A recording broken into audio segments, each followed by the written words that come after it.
Hello guys, আসসালামু আলাইকুম। আজকে আমি অ্যাকচুয়ালি যাচ্ছি আমার ভাইয়ার বাসাতে। আমি ঢাকা থেকে আসার আগে আমার আব্বু বলেছিল যে আমার হাতের বিরিয়ানিটা খাবে। আব্বু আসলে আমার হাতের বিরিয়ানিটা অনেক পছন্দ করে। তো আজকে হচ্ছে গিয়ে ভাবতেছে যে বিরিয়ানিটা খাবে, কারণ কালকে যদি আবার 29 রোজার পরেই ঈদ হয়, তো সেক্ষেত্রে হচ্ছে গিয়ে পরের দিন ঈদ হইলে তো খাওয়াটা আসলে ঈদের দিন ভালোভাবে কেউ খাইতে পারবে না। এই জন্য সবাই চাচ্ছিল যে আজকেই হচ্ছে বিরিয়ানিটা খাবো। তো আমি হচ্ছে গিয়ে রওনা দিয়ে দিছি বাসা থেকে। আমার এখান থেকে যেতে বেশিক্ষণ লাগবে না, 5 মিনিটের মতো লাগবে ভ্যানে উঠলে। তো আমি হচ্ছে সেখানেই যাচ্ছি।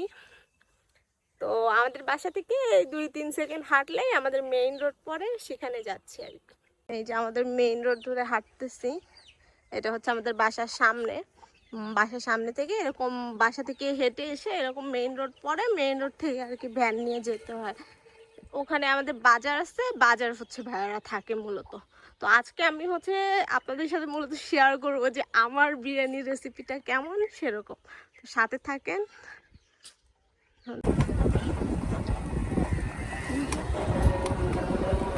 আমি চলে আসছি, চলে এসে দেখি কি যেহেতু সবাই ইফতারিতে হচ্ছে গিয়ে সবাই বিরিয়ানিটা খাবে, সেই জন্য ভাবি হচ্ছে আগে থাকতেই হচ্ছে মাংসটা ভেজে নিচ্ছে। এরপরে যা আছে আস্তে আস্তে আমি করব। আম্মু হচ্ছে এই পাশে এই যে পেঁয়াজ কুচি করতেছে বেরেস্তার জন্য, আর এই পাশে রসুন পেঁয়াজ ছুলে রাখছে। আর আমরা হচ্ছে একদম রেডিমেড যে রাঁধুনির বিরিয়ানির মশলাটা আছে ওইটা হচ্ছে বিরিয়ানিতে ইউজ করব। আর এদিকে হচ্ছে টক দই আছে দেওয়ার জন্য মাংসে, যাতে একটু জুসি জুসি হয়।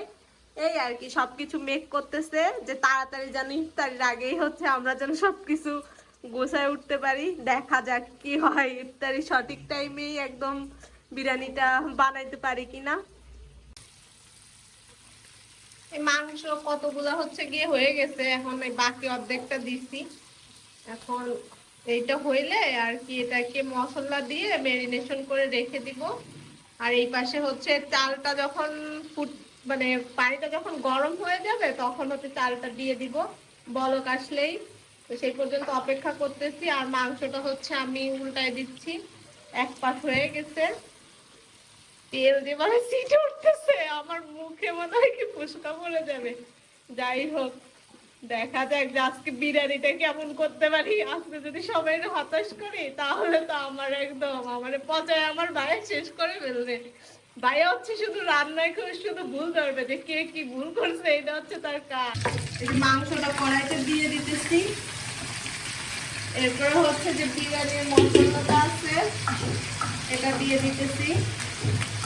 বেরেস্তা অনেকে আগে দেয়, আবার কেউ অনেকে হচ্ছে ভাতের সাথে যখন মিক্স করে তখনও দেয়।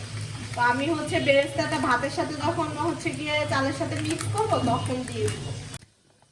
যে টক দইটা এখন দিয়ে দেওয়া হয়ে যাচ্ছে, বোতলের ভিতর টক দই পাদাইলে যা হয় আর কি, এখন বেরোচ্ছেই না। আর এই পাশে এই যে চালটা সেদ্ধ হচ্ছে, চালটা হচ্ছে বেশি সেদ্ধ হইতে দেওয়া যাবে না, 70% হচ্ছে গিয়ে সেদ্ধ হওয়া পর্যন্ত ওয়েট করা লাগবে, তারপর হচ্ছে নামাই ফেলতে হবে, নাইলে বিরিয়ানিটা হচ্ছে ঝরঝর হবে না। এই যে এই পাশে টক দইটা দিয়ে দিছে, এখন এটাকে ভালো মতো কষাইতে হবে। কষায় হচ্ছে গিয়ে যখন মোটামুটি বোঝা যাবে যে সিদ্ধ হয়ে গেছে তখন আর কি নামাই ফেলতে হবে। আর আস্তে আস্তে এক এক করে হচ্ছে আমি লবণ হচ্ছে গিয়ে লবণ দিয়ে দিব, অল্প একটু চিনি দিব, তাহলে হচ্ছে একটু আমার কাছে একটু মিষ্টি মিষ্টি হচ্ছে যে বিরিয়ানিটা হয় ওটা আমার কাছে বেশি মজা লাগে আর কি। অনেকে হচ্ছে মিষ্টি মিষ্টি পছন্দ করে না, ঝাল ঝাল পছন্দ করে। এই যে তরকারি কালারটা মোটামুটি ভালোই আসতেছে। এখন রোজা রেখে তো টেস্ট করে তো আর দেখা যাবে না কেমন হয়েছে, কালার দেখে বোঝা লাগবে যে কেমন হয়েছে।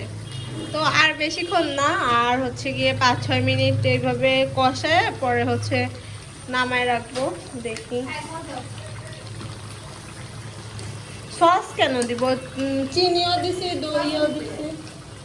বাবারে বাবা, এই যে আমার ভাবি কিন্তু সস দিচ্ছে, ঠিক আছে? যদি খারাপ হয় বিরিয়ানি তাহলে বাবা ওই সসের জন্যই হয়েছে, ঠিক আছে? নতুন শুনলাম আমি। সব কিছু মাংস আর পোলাওটা একসাথে মিক্স করে দিয়ে দিছি। এইভাবে হচ্ছে দমে রাখবো, আধা ঘন্টার মতো দমে থাকবে। এরপরে বেরেস্তাটা এখনো ভাজা হয়নি, এই পাশে যে ভাজা হইতেছে, বেরেস্তাটা হইলে এটার উপরে হচ্ছে দিয়ে তারপরে হচ্ছে গিয়ে এটা মিক্স করব।